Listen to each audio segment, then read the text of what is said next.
Écoutez, c'est juste un tirage auquel il fallait s'attendre parce que d'abord, on le sait, notre zone est la zone la plus représentée. Nous avons 7 participants sur 9 nations qui composent notre zone. Il y avait donc une forte probabilité que des équipes de notre zone se retrouvent dans la même poule. Deuxièmement, à partir du moment où on n'était pas dans le groupe du Cameroun, il y avait toujours une probabilité de partager avec cette équipe. Et le tirage a voulu que la main de Didier Drogba a voulu que on se retrouve ensemble, ce qui fait un groupe, je dirais, difficile, certes, mais plutôt équilibré. Je pense que c'est le groupe où on peut dire que chaque équipe a ses chances au regard d'abord des progrès qui ont été réalisés par certaines équipes comme la Gambie, mais aussi du passé récent où la Gambie quand même a montré lors de la dernière CAN qu'elle était à un niveau appréciable.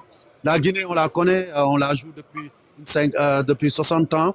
C'est toujours des matchs très, très disputés. Ils ont un potentiel. On se connaît bien, ces deux équipes se connaissent bien. Et le Cameroun, c'est le fameux adversaire historique avec qui on a eu pas mal de confrontations. Et c'est drôle parce que ce matin, avec Jérémy Nitap, on se rappelait les matchs où très souvent ils nous ont battus au tir au but. Et un autre que je leur rappelais en 2011 où on est allé les éliminer chez eux. Et on devait jouer un match amical dans quelques jours. Mais c'est comme ça. Et je pense qu'aujourd'hui, ce qui importe, c'est que nous avons des groupes équilibrés partout. Il ne fallait pas s'attendre à des groupes faciles. Ça n'existe plus d'ailleurs en Afrique parce que quand on regarde la dernière CAN, l'Algérie qui est éliminée au premier tour, d'autres grandes nations qui sont rentrées très tôt. Et nous-mêmes, pour aller gagner la coupe, on a dû batailler pour éliminer Eswatini, Zimbabwe, puisqu'on partageait déjà le groupe avec la Guinée. Donc, je pense, c'est un groupe ouvert où chacune des équipes a une chance. Et nous, on jouera à la nôtre parce que nous sommes tenants du titre. Nous respectons ses adversaires, mais nous sommes préparés pour tout faire pour garder notre bien. Et cela passe, bien entendu, par exister après la phase de groupe. Écoutez, il y avait une probabilité qu'on soit dans les mêmes groupes, quel que soit en fait le pourcentage de probabilité. On savait que c'était possible, mais il fallait programmer des matchs. D'ailleurs, la Mauritanie et le Burkina sont dans le même cas. Donc là, je sors juste du tirage.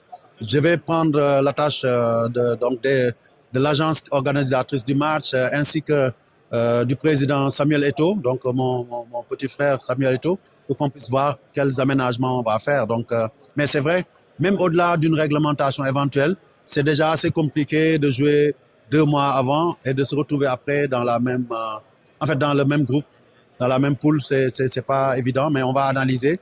Tout à l'heure avec Ahmed Yahya, on disait ouais, mais si on pouvait switcher, parce qu'eux ne pourront plus aussi jouer probablement contre le Burkina.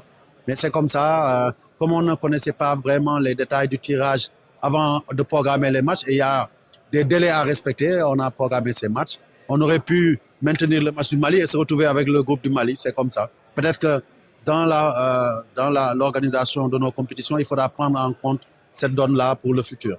Après, c'était une date FIFA, les équipes se sont retrouvées, les préparations sont faites. On va voir quelles sont les solutions pour pallier à l'absence d'adversaires si on doit annuler. Mais à défaut, on aura eu un bon rassemblement et on s'en tiendra à ça.